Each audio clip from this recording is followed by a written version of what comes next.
Have you ever felt completely alone? Like no one understands you anymore? Like the world you once knew suddenly doesn't fit? Carl Jung said, "That's not a breakdown, it's the beginning of your transformation." Stay with this. What if I told you that your isolation, your loneliness, that deafening silence around you, it's not the universe punishing you, it's the universe preparing you? Carl Jung, the father of analytical psychology, understood this space better than most. The dark cocoon, the in-between, the place where your old self dies and your true self is born. He called it the withdrawal of projection, and it's something almost everyone goes through. But most people fear it, resist it, and misunderstand it. When you enter this phase, people stop calling, conversations feel empty, crowds feel like noise, and you start hearing your own soul for the first time. Jung warned that transformation doesn't happen in the light. It happens in the dark, in the stillness, in the isolation that strips away distraction. Because it's only when the world goes quiet that you can finally hear the voice within. But here's what makes it painful. You didn't choose this, not consciously. You didn't ask for the distance, the silence, the cold space between you and the life you once had. And yet, something in you knew it was coming. You outgrew your old world. You just didn't realize it until it stopped fitting. Jung said, "We meet ourselves time and again in 1,000 disguises on the path of life. And isolation is where those disguises begin to fall off. Your identity, your roles, your image, all the things you used to define yourself, start to crack. The smiles you used to fake don't work anymore. The people you used to please, you don't even want to be around. The environments you used to tolerate now feel toxic. It's not just social isolation, it's energetic detachment. You're being pulled inward because the truth about who you really are can't be found in who you've been pretending to be." But here's the part most people miss. That space of isolation isn't emptiness. It's sacred. It's alchemical. It's where the transformation begins to brew, slowly, painfully, beautifully. Jung once said, "Solitude is for me a fount of healing which makes my life worth living." And yet, society teaches us the opposite. That if you're alone, you must be broken. That if people leave, something must be wrong with you. That if you feel disconnected, you must be lost. No. Sometimes you're just becoming. You're being stripped of everything false, so the real you can finally rise. You start to see things you never saw before. The way you used to chase approval. The way you molded yourself to be accepted. The way you silenced your truth just to fit into a shallow room. That awareness is painful, but it's the beginning of your liberation. The truth is, before you transform, your soul pulls you into isolation so it can rewire you, not punish you. Rewire you. It removes the noise, the pressure, the performance, so you can come back to your essence. But here's the terrifying part. You don't know how long it will last, and you don't know who you'll become on the other side. That uncertainty can feel like death. And in a way, it is. It's the death of who you thought you were. The death of the masks. The death of the identity you built from pain, survival, and social conditioning. And yet, Jung reminded us, in all chaos there is a cosmos. In all disorder, a secret order. That means this isolation isn't chaos. It's order in disguise. It's divine surgery. It's life saying, "I need to remove what no longer serves you," so your soul can breathe again. But here's the challenge. Most people run from this phase. They panic. They try to fill the silence. They call up old friends, go back to old habits, or re-enter toxic relationships just to avoid the discomfort. And by doing so, they delay their transformation. Because transformation requires separation. Separation from what drains you. Separation from who doesn't see you. Separation from the version of you that was based on fear. Jung believed that wholeness doesn't come from pretending to be perfect. It comes from facing the shadows, sitting in the discomfort, walking through the wilderness of isolation with nothing but your breath and your truth. That's where your real power begins. Because in that sacred silence, you start to hear things, your intuition, your childhood wounds, your unlived dreams. The voice you ignored for years suddenly becomes louder than ever. It tells you the truth about who you are, about what you want, about what you're not willing to settle for anymore. This is the part where most people either break or break through. And if you're here, if you're watching this, it means you're closer to the breakthrough than you think. So here's what Carl Jung would want you to remember right now. You're not crazy. You're not broken. You're not behind. You're awakening. And awakening is a lonely road, until you remember it's the road that leads you home. You're not meant to return to your old life. You're meant to evolve beyond it. This isolation, it's the cocoon. And yes, it feels like confinement. Yes, it feels like death. Yes, it feels like everything is falling apart.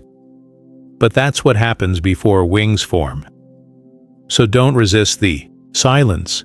Don't rush the process. Don't force connection where there is no resonance. Let the isolation refine you. Let it break you open. Let it peel away everything false, because what remains is your truth, your soul, your purpose. And once you rise from that, nothing can stop you. You see, Jung didn't believe that the soul grows through comfort. He believed it grows through tension, through contrast, through breakdown. And what greater tension is there than feeling completely disconnected from the world around you while something powerful awakens within? This isolation isn't just personal, it's archetypal. It's something ancient. It's the same path that mystics, prophets, poets, and healers have walked for centuries. It's the wilderness before the calling. Jesus went into the desert. Buddha sat alone under the tree. Jung retreated into his own inner chaos when he broke with Freud. He called it his confrontation with the unconscious, a period of isolation so intense he feared he was losing his mind.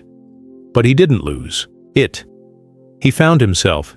He later said, "I had to abandon the past. I had to let myself plummet down into the depths. It was a period of disorientation, but in it I found the beginnings of something entirely new. And that's what's happening to you." Isolation before transformation isn't just psychological. It's spiritual. It's your initiation into a new level of awareness, responsibility, and power. You're not just losing relationships, you're shedding identities. You're not just walking alone, you're walking away from illusions. You're not just quiet, you're listening deeper than ever before. There's a sacred purpose to this, but it doesn't feel sacred in the moment, does it? It feels like rejection, like abandonment, like no one gets it, like you've gone off the grid and no one noticed. But listen carefully. Jung said, the most terrifying thing is to accept oneself completely, because that's what the isolation is pushing you to do, to meet yourself, to see yourself, to stop outsourcing your worth to other people's opinions, to stop defining your value by how many people you impress or how many friends you have, to stop performing for love, and instead embody love. Isolation forces you to confront this. Do I love myself enough to be alone? Do I trust life enough to walk forward without a crowd? Do I believe in my path, even when it's invisible? That's the edge of transformation. That's the threshold where the old self dies. Because the old self needed applause. The new self needs truth. And the truth is, you're being reborn, slowly, painfully, beautifully, in silence. Most people don't make it this far. They turn back. They run to anything that distracts them. They numb the silence with screens, with people, with habits. And by doing so, they miss the very thing they were being called to awaken. You are not here to be who you were. You are here to become, to evolve, to awaken to your soul's deeper calling. And that calling will always lead you through isolation. First, Jung said, your vision will become clear only when you look into your heart. Who looks outside, dreams. Who looks inside, awakes. You're awakening now. You feel the shift. It's painful because you're stretching. You're letting go of the roles you've played, the masks you've worn, the fake smiles, the nodding. When you really wanted to scream, this silence is making you honest, and honesty is freedom. But first, it's grief. You're grieving the version of you who stayed silent to be accepted, the version who bent over backwards to keep peace, the version who kept their light small so others wouldn't feel insecure. That version is gone now, and what comes next is power, not ego power, not control, but alignment, soul-level clarity, heart-level courage, spirit-level authority. And it all begins here, in this isolation you didn't choose, but now must embrace. Think of it like this. You're not being buried, you're being planted. And in the darkness, something ancient is awakening inside you. Something that doesn't need the world's validation. Something that knows your value even when no one claps for you. That's what Jung was pointing to when he said, until you make the unconscious conscious, it will direct your life and you will call it fate. This isolation is your chance to meet that unconscious self, to bring it into the light, to stop playing small, to stop abandoning yourself, to stop delaying the life you know you're meant for. But there's something else. As you go deeper into this isolation, you might feel a strange kind of clarity, a raw, unnerving awareness. You see things for what they are. The truth about people, about patterns, about yourself. You start noticing the subtle lies you used to believe. You realize how often you said yes when you meant no. How often you dimmed your light so someone else could feel more comfortable. How often you carried the weight of relationships that were never truly mutual. And that awareness? It hurts, but it also frees you, because now you know, now you can stop betraying yourself. Now you can choose differently. Now you can stand in your truth, even if it costs you everything. That's real freedom, and it only comes through isolation.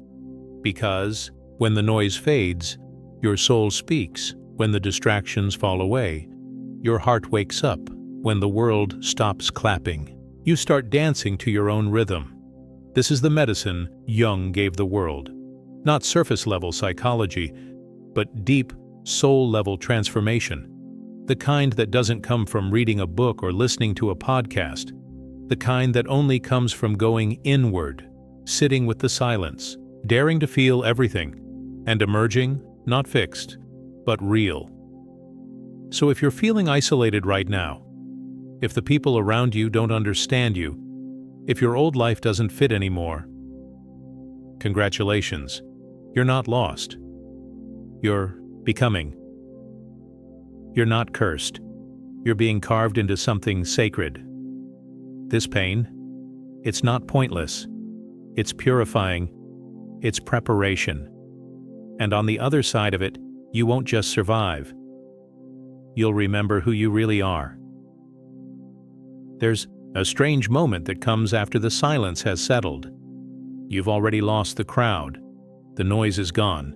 The social obligations, the draining friendships, the endless expectations, they've all fallen away. And now, you sit in the stillness of your own soul. At first, it feels like emptiness, but slowly, that emptiness becomes space. Space to feel. Space to think. Space to remember who you were before the world told you who to be. Carl Jung understood this moment better than most. He didn't run from it, he entered it. Not with fear, but with reverence. Because he knew this is where the real transformation begins. You see, once you've detached from the noise, something powerful emerges. Clarity. And not the kind that comes from thinking harder, but the kind that rises when the distractions fall. You begin to see, truly see, not just with your eyes, but with your spirit. Jung described this inner vision as individuation, the sacred process of becoming who you truly are, not who your parents wanted, not who society expected, but you, raw, whole, untamed. But individuation always demands one thing first: isolation, because in isolation, the old layers peel away, the false self dissolves, the mask drops, and what's left is truth. But truth is not always comfortable. Sometimes it's painful. Sometimes it shows you how long you've been pretending, how long you've been performing, how long you've been trying to fit in places your soul outgrew years ago. That's why the isolation hurts. It's dissolving your illusions. But as Jung said, there is no coming to consciousness without pain.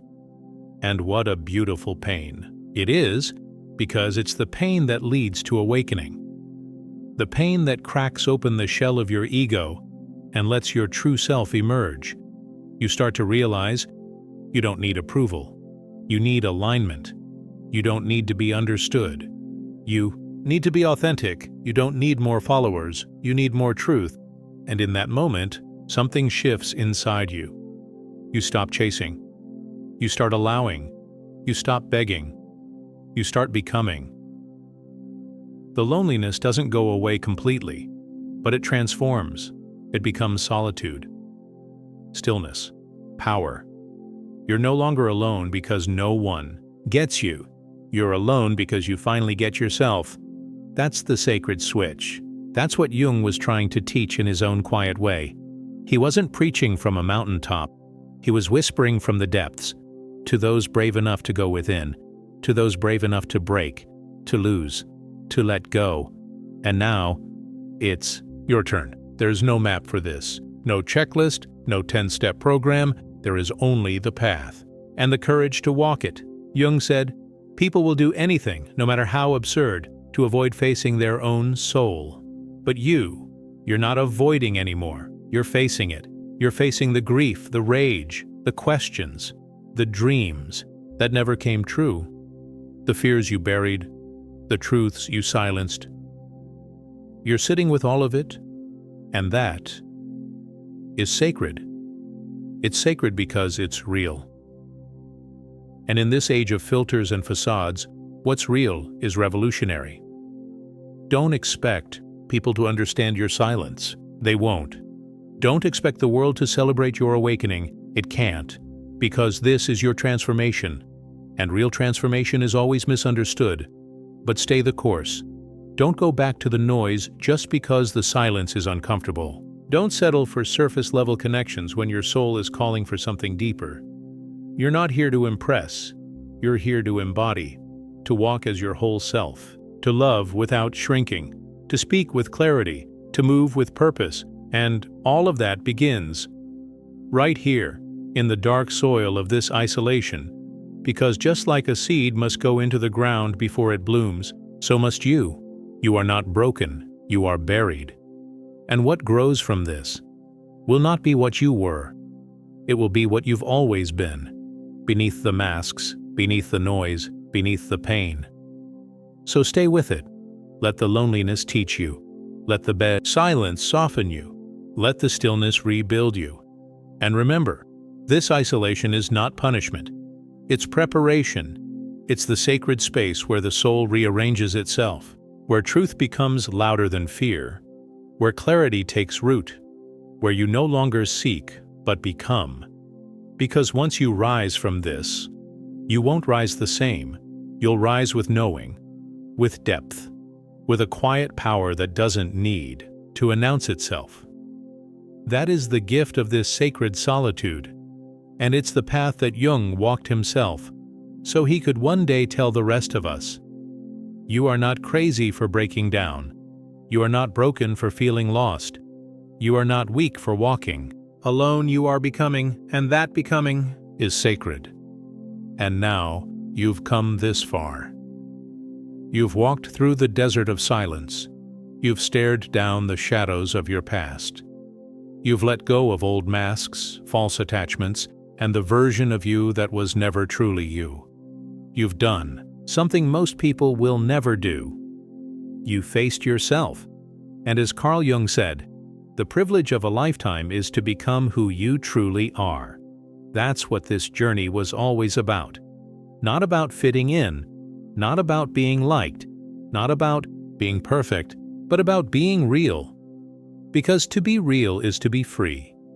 To be free is to stop asking for permission, to stop performing, to stop betraying yourself, just to feel accepted. Jung knew how terrifying that freedom could be. That's why he said, "Freedom stretches the soul, and not everyone is prepared to be stretched. You were stretched, pulled, shattered, unraveled. But what a blessing that unraveling was. Because when the threads of your old identity began to fall apart, something far more authentic began to weave itself together. A new self, not created, but uncovered, not invented, but remembered. The self you were before the world told you who to be. You now know what few people truly understand, that the pain of isolation was never about loneliness. It was about liberation. Because in that sacred solitude, you remembered your own voice. You heard it echo in the silence. It said, "You're not here to play small. You're not here to blend in. You're not here to live someone else's dream. You're here to awaken, to walk with eyes wide open, to speak with a voice that's finally yours, to carry a presence that doesn't shrink to fit inside anyone's comfort zone." This is the metamorphosis Jung spoke of. And no, it doesn't happen in a weekend. It happens in those invisible moments, when you cry alone and no one sees, when you lose people you thought were forever, when you question everything you used to believe, when you feel like you're dying, but deep down you know you're just shedding. That's transformation. It's messy, it's painful, it's sacred. But here's the most powerful part. You don't come back the same. You come back clearer. People will feel it. Some won't know how to handle it. They'll say, "You've changed," and you'll smile and say, "Finally," because now you're not filtering yourself for approval. You're not pretending to agree to keep the peace. You're not bending to fit into a world that doesn't see your depth. You've stopped seeking belonging from the outside, because you belong to yourself, and that changes everything. You walk into rooms differently. You speak differently. You no longer chase energy. You attract it, not through force, not through noise, but through presence. And that presence came from the fire you walked through. The isolation wasn't the end. It was the beginning. It was the sacred womb where your rebirth took place. Carl Jung often said, "Your vision will become clear only when you look into your heart. Who looks outside, dreams. Who looks inside, awakens." You didn't just look inside. You dove inside. You peeled away the layers, the lies, the inherited trauma. You faced your own shadows, not to destroy them, but to integrate them. Because Jung taught that the shadow isn't evil. It's the part of you that was denied, ignored, shamed, repressed. But it's also the part of you with the most power. And now that you've met your shadow, now that you've embraced it, you're whole, not perfect, not flawless, but whole.